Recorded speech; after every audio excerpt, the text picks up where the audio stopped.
Good evening student. आज हम equilibrium के बारे में बात करेंगे। इक्विलिब्रियम चैप्टर में क्या होता है, उसके इंट्रोडक्शन क्या है, कौन कौन सा टॉपिक है, उसका क्या डिस्क्रिप्शन है, उसके बारे में बात करेंगे।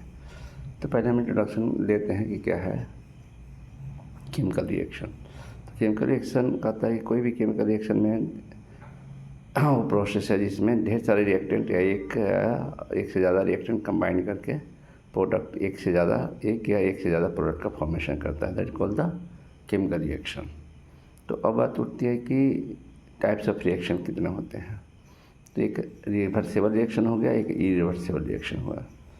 तो हम पहले इरिवर्सिबल रिएक्शन के बारे में बात करेंगे। ठीक है ना, दो रिएक्शंस बताया आपको, जैसे रिवर्सिबल और इरिवर्सिबल। तो जब पहले हम इरिवर्सिबल रिएक्शन के बारे में बात करते हैं।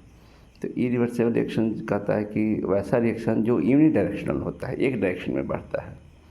ठीक ना, यानी रिएक्टेंट कंबाइन किया और प्रोडक्ट बनाया, मगर ऐसा देखा गया कि प्रोडक्ट रिकम्बाइन करके रिएक्टेंट नहीं बनाएगा, उसको बोलते हैं हम लोग इरिवर्सिबल रिएक्शन। जैसे आप एक चीज़ मान लीजिए, एग्जांपल ले लीजिए KClO3, उसको तोड़ दीजिए, टेम्परेचर हीट करने में KCl + O2 मिलता है, मगर देखा गया कि KCl को O2 के साथ मिलाते हैं तो KClO3 नहीं बनता है।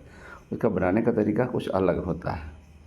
और सारे रिएक्शन है, जैसे प्रिसिपिटेशन रिएक्शन ले लीजिए, जैसे AgNO3 ले लीजिए और उसमें NaCl डाल दीजिए, तो AgCl का प्रिसिपिटेशन और NaNO3 का बनना रिएक्शन इरिवर्सिबल होगा, क्योंकि कहता है कि AgNO3 में NaCl मिलाएंगे तो AgCl और NaNO3 बनेगा। AgCl और NaNO3 के बनाएगा तो फिर सिल्वर नाइट्रेट और NaCl नहीं बनता है।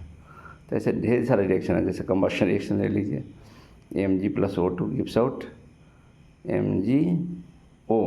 ये भी आपका कौन सा रिएक्शन हो गया, इरिवर्सिबल रिएक्शन में होगा। तो कहता है कि रिवर्सिबल रिएक्शन कौन सा होता है, तो कहता है कि the reaction which proceed in both direction, that is forward direction और backward direction, called the reversible reaction. मतलब reactant can combine to give product and product also recombine to give reactant, it called the reversible reaction। ठीक है ना। तो जो direct जैसे H2 + I2 मिलाएंगे तो 2HI बनेगा, और HI को हम हीट करेंगे तो फिर H2 + I2 बन जाएगा। बहुत सारे रिएक्शंस ऐसे हैं, जैसे PCl3 को Cl2 से रिएक्शन का PCl5 बनेगा, और PCl5 को अब हीट करेंगे तो PCl3 और Cl2 बन जाएगा, जो रिएक्शन कभी कंप्लीट नहीं होता है। ठीक है, नेवर गो टू कंप्लीशन। तो बोलते हैं रिवर्सिबल रिएक्शन। ठीक है। तो अब कहता है कि तो अब हम इक्विलिब्रियम और उसके टाइप से, फिजिकल इक्विलिब्रियम, कितने टाइप का इक्विलिब्रियम होता है, physical equilibrium, chemical equilibrium, thermal equilibrium और मैकेनिकल इक्विलिब्रियम, इस सब के बात नेक्स्ट वीडियो में आपके हम बात करेंगे। Okay, thank you for watching my video.